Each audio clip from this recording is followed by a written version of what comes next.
ورجعت لكم تاني علشان نكمل الحلقة التانية اللي بتبدأ من نهاية الحلقة الأولى لما تايتن إكس خرج من بوابة عالم الأكسس موندي وهرب على البحر وكونج جري وراه، علشان بعدها بنشوف لي تشاو في الطيارة الهليكوبتر، ولما بيوصل على سفينة مونارك بنشوف إن في كائن بحري صغير اللي بيكون مرافق للتايتن إكس للأسف نزل معاه على السفينة. وبعدين بنشوف إن الطقم بتاع مونارك بيوجه كلامه لتيم بما إنه بقى الوحيد في القيادة بعد موت تالية على الجزيرة، وتيم بيبقى متلخبط ومش عارف يتصرف إزاي لأنه واحد مش بتاع دوشة ولا حوارات ولا ليه في المسؤوليات الكبيرة دي. وبعدين بنشوف لي تشاو داخل يزعق وبيقول ليه مش بتطاردوا الوحش ده كده هيهرب مننا، وعمال يقول فين المسؤول هنا. وبعدين بيتفاجئ ان مفيش غير تيم اللي قدامه هو اللي مسؤول عن مونارك، اللي ساعتها بيقول له انا مش هعمل حاجه غير لما تجيلي اوامر من واشنطن. وليه بيقول له مفيش وقت للكلام الفارغ ده، لو الوحش ده وصل في مكان على الارض يبقى هنشوف يوم اسود زي بالظبط يوم الجي دي. وكان قصده ساعتها لما جودزيلا ظهر في 2014 وكان يوم كارثي بسبب الدمار اللي حصل، وليه خايف ده يحصل تاني وتيم مش عارف يتصرف. وبيقول له انت مالكش كلمه هنا وكفايه اللي انت عملته قبل كده، انت عرضت العالم كله للخطر. وكيكو ساعتها كانت واقفه ومش فاهمه اي حاجه علشان عارفه ان ليه حد مش بتاع مشاكل. وبعدين الجدال ما بينهم بينتهي ان تيم بيقول له خلاص هنتبع الوحش. وبعد كده بنشوفه بيبلغ الطاقم بتاعه انهم يبقوا قريبين منه، يعني يخلوا في مسافه كويسه بينه وبينهم علشان ما يحصلش مشاكل. وبعدين نشوف الوحش الصغير ده ماشي على السفينه بيدور على اي حاجه يعملها. وبعدين نشوف هيروشي مع كنتارو ابنه بيتكلم انه متضايق ومش مصدق اللي حصل وان في وحش خرج من البوابه وحاسس ان دي غلطته وعمال يدور على الكمبيوتر بتاعه على ايه الغلط اللي حصل معاه. وبعدين هيروشي وهو متضايق بيقول له انا المفروض ما كنتش خليت كيت تدوس على الزرار. وفي الوقت ده هي بتظهر وبتدخل عليهم، فطبعا بتتصدم وبتزعل وبتمشي من قدامه، وهيروشي بيجري وراها علشان يصالحها وهي بتقول له انت بتلومني، فهو بيقول لها لا طبعا مش بلومك. فهي بتقول له امال ده ذنب مين، وبيرد عليها وبيقول لها مش لازم يكون ذنب حد، اللي حصل حصل ولازم نبص لقدام. وكيت بتقول له ده اسلوبك انت،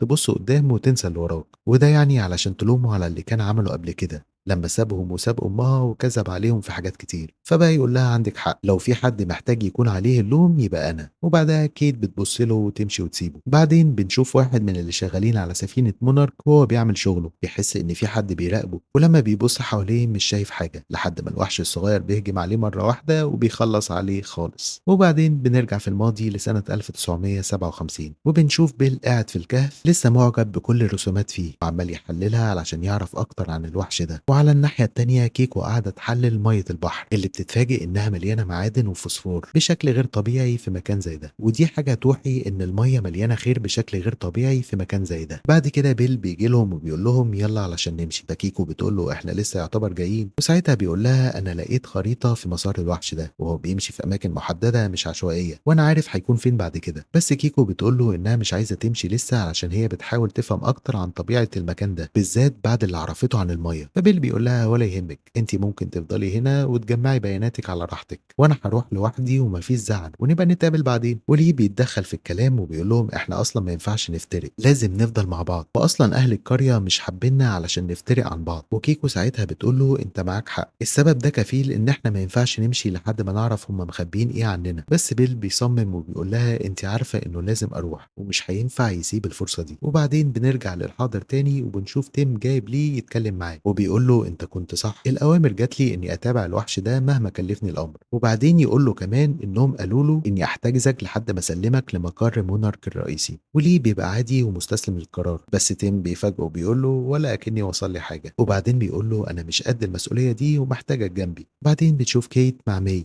وكيت بتحكي لها اللي حصل وانها متضايقه من ابوها، وماي بتقول لها طيب انت كلمتي امك وطمنتيها عليكي؟ فكيت بتقول لها لا لسه. فماي بتقول لها ازاي يعني، المفروض تكلميها تطمنيها عليكي، انت بقالك سنتين مختفيه فلازم كنت تتصلي بيها. فكيت بتقول لها حاجات كتير حصلت من وقت ما رجعت وما كنتش لازم اضغط على الزرار ده. وساعتها ماي بتزعق فيها وبتقول لها كلنا كنا مساهمين معاكي. وكيت بتقول لها انا اللي دوست على الزرار، بس ماي بتقاطعها وبتقول لها لا كلنا كنا معاكي وكلنا رحنا الجزيره علشان ننقذ ليه، لان كده كده احنا عملنا الصح. فاللي هو يعني فكك من اللي بتفكري فيه ده، وبتمشي وبتسيبها. بعد كده بنشوف كيكو بتتكلم مع لي في اللي قاله تيم وقت ما كانوا شادين مع بعض، ولي بيقول لها انا زي ما انا ما اتغيرتش، العالم بس اتغير وكل حاجه اتغيرت ومونارك نفسها اتغيرت، وبلاش تنبهري من اللي انت شايفاه ده، الروتين الحكومي موجود ورا كل حاجه. وبعد كده بيعرفوا من الشاشات واجهزه الرادار ان الوحش اكس بقى بيزود سرعته، وانهم كده ممكن ما يعرفوش يطاردوه، وليه بيقول لهم زودوا الطاقه على الاخر علشان ما يهربش مننا. وتيم بيبقى معترض علشان لو زودوا الطاقه على اقصى حاجه ممكن يحصل مشكله في السفينه، وده ممكن يعرض الطقم كله للخطر. فليه بيقول له ما ينفعش نسيبه يهرب مننا، وحتى كمان الاوامر جات لك بكده. وبعدين كيكو بتلاحظ على الرادار ان في زي سفن كتير قدامه،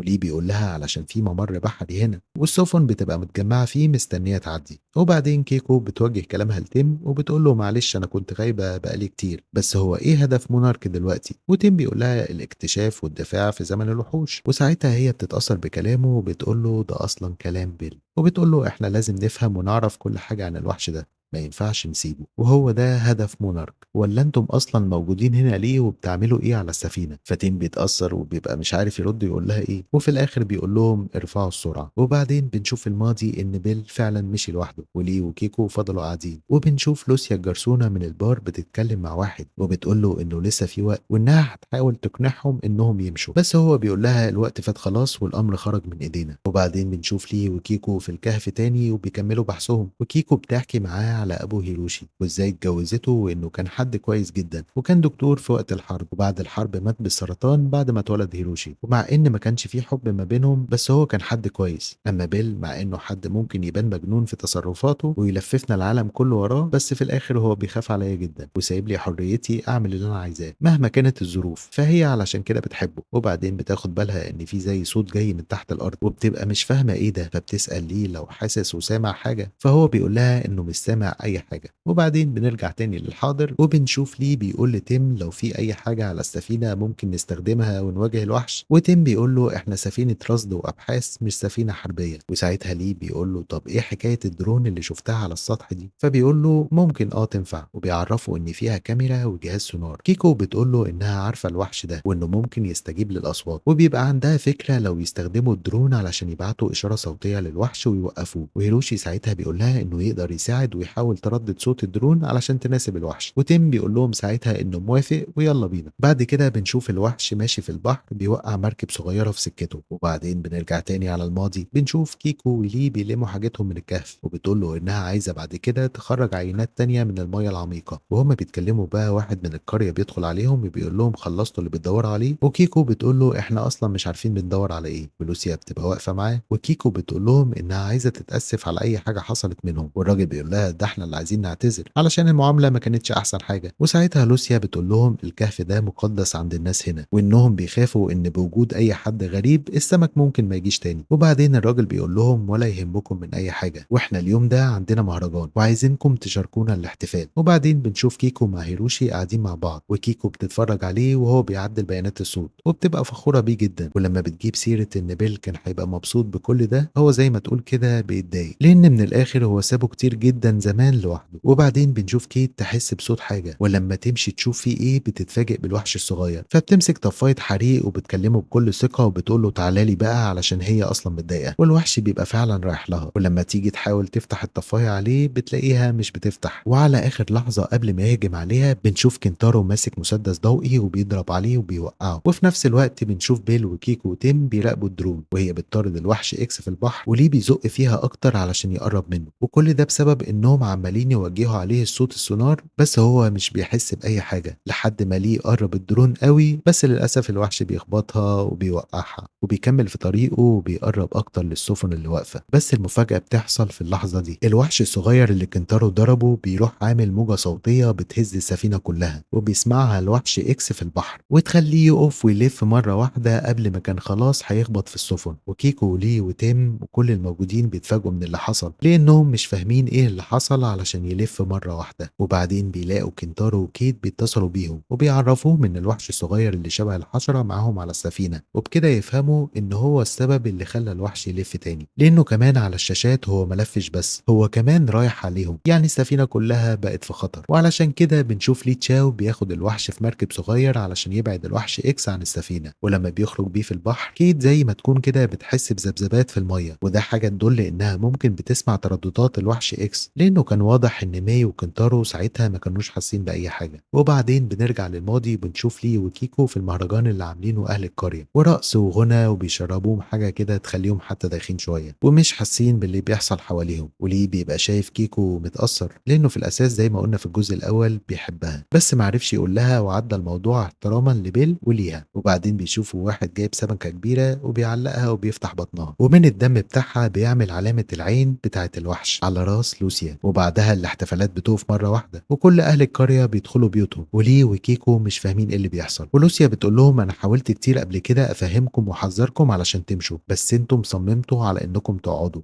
وبتقول لهم سرنا مش هينكشف وانا اسفه، وبتسيبهم وبتمشي هي كمان. وليه ساعتها بيقول لكيكو احنا لازم نلاقي مركب ونمشي من هنا فورا. فكيكو بتقول له انت حاسس وسامع بده، علشان هي كده زي ما تقول سامعه باللي بيحصل تحت الارض. وليه بيقول لها انه مش حاسس بحاجه، لحد ما بنشوف ان الارض بقت بتنشق حرفيا من تحت، وكمان وحوش صغيره بقت تطلع من تحت الارض ورايحه في اتجاههم. وبكده ليه يبقى حس وشاف بالمشكله اللي هم فيها، وبيقول لها يلا نهرب. وعلى الناحيه التانيه في الحاضر بنشوف ليه راكب المركب ومعاه الوحش الصغير، والوحش اكس بيطارده لحد ما ليه عرف يرميه في البحر وراح للوحش اكس في الاخر. وليه بسبب الموج العالي كان هيغرق، بس حظه كويس قدر يخرج من الموجه حي، واللي على السفينه بقوا مش مصدقين اللي حصل قدامهم. وفي نفس الوقت بنرجع للماضي علشان نشوف ليه وكيكو بيحاولوا يستخبوا او يلاقوا مركب، والوحوش الصغيره بقت تقرب منهم. لكن المفاجاه بتحصل لما بنشوف الوحش اكس بيخرج من البحر منور احمر، وبجسمه الكبير كان هيخبط كيكو ويموتها، لولا ليه اللي قدر يتدخل في الوقت المناسب وقدر يحميها. ومن هنا بتكون نهاية الحلقة التانية من مسلسل مونر. لو عجبكم الفيديو ما تنسوش اللايك والاشتراك في القناة، وكمان ما تنسوش تكتبوا لي رأيكم في التعليقات، واشوفكم على خير الحلقة الجاية. تصبحوا على خير.